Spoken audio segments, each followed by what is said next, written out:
할렐루야. 하나님의 크신 사랑이 이 새벽에 우리 가운데 가득한 줄 믿습니다.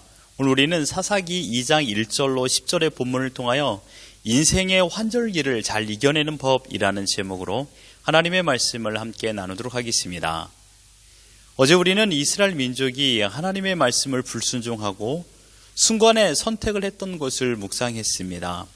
그들의 잘못된 선택은 두 가지였습니다. 첫째는 그 땅의 주민과 언약을 맺은 것과 둘째는 그 땅에 있는 제단들을 헐지 않은 것입니다. 2절을 보시면 너희는 이 땅의 주민과 언약을 맺지 말며 그들의 제단들을 헐라 하였거늘 너희가 내 목소리를 듣지 아니하였으니 어찌 그리하였느냐라고 말하고 있습니다. 여호와의 사자가 이 일에 대하여 나타나셔서 그들이 남겨둔 가나안 족속들로 인하여 큰 고통을 당할 것을 이야기합니다. 3절에 보면요. 그러므로 내가 또 말하기를 내가 그들을 너희 앞에서 쫓아내지 아니하리니 그들이 너희 앞에 가시가 될 것이며 그들의 신들이 너희에게 올무가 되리라 하였노라. 이때 이스라엘 백성들은 소리 높여 울게 됩니다. 그래서 그 이름을 5절에 보면 그러므로 그곳을 이름하여 보김이라고 했습니다.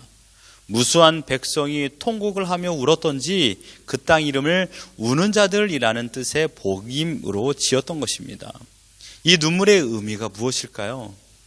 성경에서 눈물은 언제나 자신의 행동을 뉘우치고 그에 대한 회개로 생각할 때가 많이 있습니다. 또한 감사와 헌신의 고백으로 눈물을 표현하기도 하지요. 그런데 오늘 본문의 보김에서의 눈물은 이런 회개와 헌신과 거리가 먼 이야기입니다. 내일 보실 내용이지만 2장 11절 보면 이스라엘 자손이 여호와의 목전에 악을 행하여 바알들을 섬기며 라고 했습니다. 뉘우침, 곧 회개 눈물이라면 이들의 삶에서 이방 신상이 있는 제단들을 헐어야 했겠죠. 또한 아직도 남아있는 이방 족속들을 모조리 내쫓아야 했을 것입니다. 그러나 내쫓은 행동은 없었고 외려 바알들을 섬겼다라고 말하고 있습니다. 지금 이스라엘 백성은 여호와의 사자의 호된 꾸중에 반응하여 운 것입니다. 자신들의 행동에 대한 지적이 울어버린 것이죠. 회개로 반응한 것이 아니라 울음으로 반응한 것뿐입니다.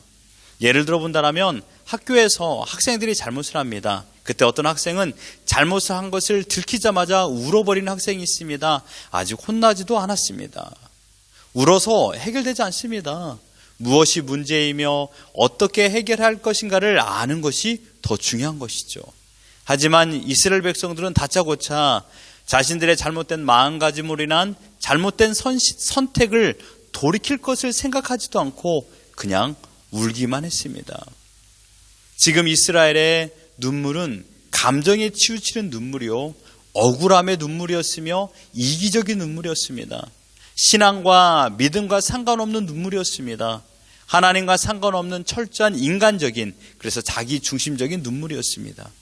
이스라엘 백성의 눈물 속에는 우리는 잘못한 것이 없다라는 생각이 지배적이었습니다. 이것을 우리는 떳떳함이라고 말할 수 있죠. 죄의 본성으로 인간이 가장 좋아하는 것은 떳떳함입니다. 이것이 죄의 본성입니다. 이스라엘 태도는 지금 회개가 아닌 억울함이 가득 찬 떳떳함에 사로잡혔습니다. 이것을 우리는 자존심 또는 고집이라고도 하죠. 이 자존심이 사람들의 올무가 되는 경우가 우리 주위에 얼마나 많이 있습니까? 지는 것을 싫어하는 자존심입니다. 자기의 뜻을 꺾지 않으려는 자존심이죠. 그러니 이스라엘 백성은 떳떳함과 자존심이 올무가 될 것이라고 여호와의 사자가 선포한 것입니다. 만약 바른 믿음을 가지고 있었다면 진정한 회개를 하고 돌아서서 하나님의 말씀에 순종하며 자신이 여호수아와 상수리 나무 아래에서 언약을 체결했던 것을 기억했을 것입니다. 여호수아 24장 24절에 백성이 여호수아에게 말하되 우리 하나님 여호와를 우리가 섬기고 그의 목소리를 우리가 청종하리다 하는지라. 우리 하나님 여호와를 우리가 섬기고, 우리가요. 누가요? 바로 우리가 여호와 하나님을 섬기고 청종하겠다라고 말하고 있습니다. 그러나 이스라엘은 하나님께 돌아가지 않았습니다. 마치 오늘 본문 6절부터 10절에서 나오는 여호수아의 죽음의 기사처럼 상수리 나무 아래에서 맺은 언약을 기억하지 않았습니다. 10절에 그 세대의 사람도 다 그 조상들에게로 돌아갔고 그 후에 일어난 다른 세대는 여호와를 알지 못하며 여호와께서 이스라엘 위하여 행하신 일도 알지 못하였더라. 이들은 이제 하나님을 향한 아무런 믿음이 없는 이방 민족과 다를 바가 없는 상태가 되었습니다. 이스라엘의 출애굽 1세대는 죽었습니다. 2세대들은요, 떳떳함과 자존심을 세운 결과 결국 3세대 여호와를 알지 못하게 만드는 치명적인 불신앙을 그들에게 유산으로 내려줬던 것입니다. 여러분, 믿음은 그냥 생겨나지 않습니다. 하나님께서 선물로 주셔야 되죠. 그 선물로 주신다는 것은 하나님께서 말씀으로 나에게 주셔야 되고요, 그 말씀이 나를 설득한 것입니다. 이해할 수 없는 상황이 되었어도 우리는 그 믿음으로 말미암아 현재 상황을 이해할 수 있습니다. 절망 속에서도 좌절하지 않고 소망으로 이겨내는 아주 귀한 사람들이 되어버립니다. 이것이 믿음의 힘입니다. 이스라엘의 치명적인 범죄는 하나님을 향한 시선을 세상으로 옮겼다라는 것입니다. 하나님은 보여지지 않는데, 하나님이 인생에 전혀 인식되지 않는데 어찌 믿음이 이끄는 대로 살아갈 수 있겠습니까? 이처럼 안목의 정욕이 가지고 있는 힘은 강합니다. 가장 많이 보고 가장 많이 생각하고 가장 많이 대화하는 사람에게 영향을 받기 마련입니다. 더더군다나 지금 새롭게 보여지는 것이 아름답고 소유하고 싶은 것이라면 어떻게 될까요? 여러분, 봄이 지나면 여름이 옵니다. 그 기간을 우리는 환절기라고 합니다. 봄과 여름이 서로 싸웁니다. 우리 몸도 봄과 여름이 있습니다. 그래서 서로 싸우는 것이죠. 그래서 이 환절기에 몸이 더 아픈 것입니다. 여러분, 인생에 있어서도 이런 환절기를 보낼 때가 있습니다. 새로움을 마주할 때면 언제나 환절기, 격동기를 보냅니다. 초등학교에서 중학교로 올라갈 때, 중학교에서 고등학교, 고등학교에서 대학교, 대학교 새로운 직장, 결혼해서 신혼초. 언제나 사고는 인생의 이 격동기에서 찾아옵니다. 새로움을 어떻게 마주하는가? 이것은 참으로 어렵기도 하지만 즐거운 일이기도 합니다. 어떤 이들은 새로움을 마주하는 것에 매우 힘들어하는 분들이 계십니다. 지금까지의 삶의 영역이 변하기 때문에 변화에 대한 알레르기 반응이 오기도 합니다. 다른 어떤 이는 이러한 변화를 즐기는 자들도 있습니다. 지금 이스라엘 백성은 이러한 신앙의 환절기를 마주하고 있습니다.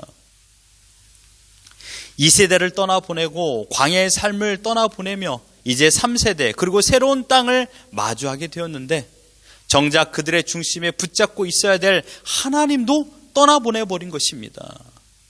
하나님 대신 새로운 문화, 즉 이방 문화, 우상의 문화를 받아들인 것입니다. 왜 이토록 변화의 환절기가 세게 일어났을까요? 수십 년 동안 광야에서 지켜주시고 보호하여 주심을 경험했음에도 불구하고 새로운 문화에 마음이 흔들리고 마음을 쏙 빼앗긴 이유는 무엇일까요? 근본적으로 이스라엘은 확신의 신앙이 없었기 때문입니다. 이스라엘 자신의 소속이 어디 있는지를 모르기 때문에 믿음에 대한 정상적인 반응을 하지 못했습니다. 하나님께서 약속하신 가나안 땅, 40년 동안 광야에서 기다리고 갈망하던 그 땅에 지금 그들이 왔습니다. 하나님의 즉각적인 구원으로 말미암아 약속의 성취가 이루어졌습니다. 하나님께서 풍성한 열매를 줬음에도, 하나님께서 풍성한 선물을 줬음에도 불구하고 그들은 믿음을 따라 행하지 않았던 것입니다. 환경은 바뀌었지만 하나님은 그대로 계십니다.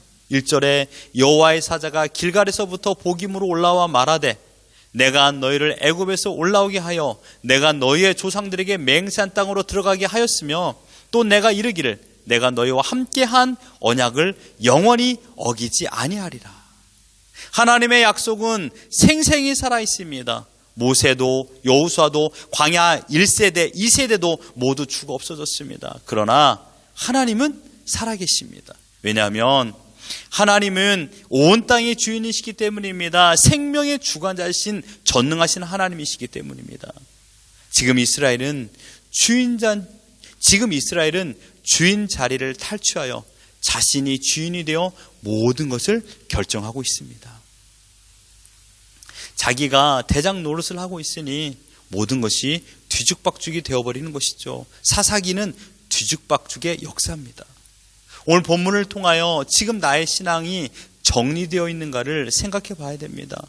환경은 언제나 바뀝니다. 1년의 계절은 4번이나 바뀌죠. 나의 건강이나 재정적인 상황, 정해진 것은 없습니다. 모두가 쉽게 바뀔 수가 있습니다. 환경이나 상황이 변한다고 나의 믿음이 변해서는 안 됩니다. 말씀드렸듯이 인생의 환절기, 즉 격동기는 언제나 찾아옵니다. 이러한 격동기를 흔들리지 않는 믿음으로 감당하지 않으면 요동치는 변화에 동화될 수밖에 없습니다. 방법은 한 가지입니다. 광야에서 가나안 땅이라는 삶의 환경은 변했으나 주인은 하나님이시라는 겁니다. 광야의 주인은 하나님, 또한 가나안 땅의 주인도 하나님이라는 사실입니다. 마찬가지로 우리 인생의 주인은 하나님이십니다. 내가 나의 주인이 아닙니다. 내가 주인 삼은 것들을 다시금 점검하셔야만 합니다. 그 주인들은 아주 교만하고 아주 강교하며 아주 더럽고 아주 난폭합니다. 지금 이 시간 나를 처음 부르시고 만나주셨던 영원한 생명의 주인 되신 하나님을 다시금 기억하십시오. 그 하나님만이 나의 주인이십니다. 그분께서는 그 어떠한 환경의 변화가 있음에도 불구하고 나를 사랑하십니다. 혹시 여러분들 가운데 육체적으로 지치신 분들이 계십니까? 아픔과 괴로움이 육신을 지배하고 있습니까? 재정적으로 내일이 보이지 않는 현실입니까? 자녀들과의 문제로 인하여 매일이 고통스럽습니까? 우리는 지금 인생의 환절기를 보내고 있습니다. 그러나 하나님은 어떠한 상황에서도 변함이 없습니다. 끝까지 나를 사랑하시겠다라고 약속하여 주셨습니다. 하나님은 나를 떠난 적이 없습니다. 내가 건강할 때도, 내가 육신으로 지쳐 있을 때도 하나님은 함께 하십니다. 지금 나의 주인 되시는 하나님을 바라보십시오. 말씀과 믿음이 이끄는 대로 여러분의 걸음을 옮기십시오. 하나님은 우리를 끝까지 사랑하십니다. 그 사랑을 여러분 지금의 상황에서, 여러분의 상황에서 누리십시오. 그리고 어떠한 환경이 펼쳐진다 할지라도 하나님의 사랑이 바뀌지 않는다라는 것을 내가 확신한다라면 그것은 나의 기쁨이 될 것입니다. 감사로 살아가십시오. 하나님을 바라보십시오. 여호수아는 죽어 이제는 모든 사람들에게 떠났습니다. 그러나 하나님은 이스라엘 백성들과 함께 하십니다. 지금 우리와도 하나님은 함께 하십니다. 나를 떠나지 않는다 약속하여 주신 주님을 바라보십시오. 그 주님이 나의 모든 변화의 가운데서도 끝까지 함께 하십니다. 인생의 환절기에 이기는 방법은 하나님을 바라보는 것입니다. 오늘 하나님을 바라보시고 하나님을 의지함으로 모든 일에 승리하는 우리 모두가 되기를 예수 그리스도 이름으로 축원합니다.